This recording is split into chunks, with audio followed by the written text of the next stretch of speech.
Mialma ang ubang mag-uuma sa Davao del Sur sa kaubos sa palit sa ilang mga produktong gulay. Busa na pugos na matud pa sila nga hagbason kini inay anihon. Nanawagan sila sa gobyerno nga tutukan ang ilang sitwasyon sanglit daw pangayuon na lang matud pa ang produkto sa kaubos sa farm gate price ni ini. Ani report ni Argil Relator. Yarna ko mga 170,000. Pagi nabalik bisag 5 centavos. Ya harbisan ako. 70 kasako, ay balanse. Barato na kayong Chinese. Mana ni? Tagdos na lang ang kilo.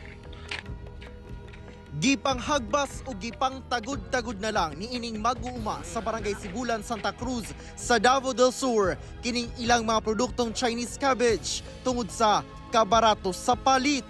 Mas maayo manggudaw nga panghagbaso na lang sanglit mo samot sila og kalugi og tapado pa kung ilang ipugos og baligya tungod magbayad pa siya og mo harvest sako nga sudlan, pangtali og mukarga pa nga kabayo o motor paubos sa ilang produkto dugangan pa sa ubos kaayo nga palit.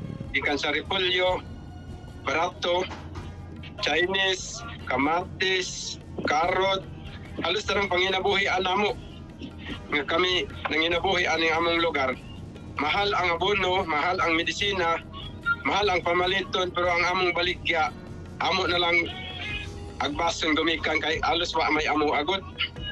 Inay makaginansya, nagkautang-utang na matud pa ang mga mag-uuma.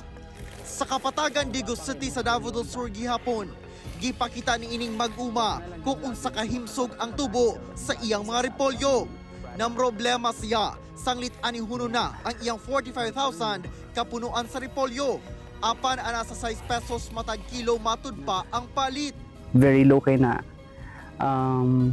to think nga ang amo ang ano diri sa tawagan tracking pagawa sa among product medyo layo pa siya sa sentro Kapatagan. Nya 6 pesos ang ano price niya, medyo barato yun kayo. Nanawagan sila sa gobyerno nga gilayong sulbaron ang problema sa agrikultura labi na sa kita sa mga mag-uuma. Patabangan mi sa amo ang panginabuhian gumikan kay bait na kayo ang amo ang dangatan. Napay lugar na mo nga halos di na mo tanom mo turok ang tanom gumikan sa init. Nya diri baya mi nagkuha o sa among pagpaedukar sa among mga anak gikan sa among pamahaw paniudto panihapon pod.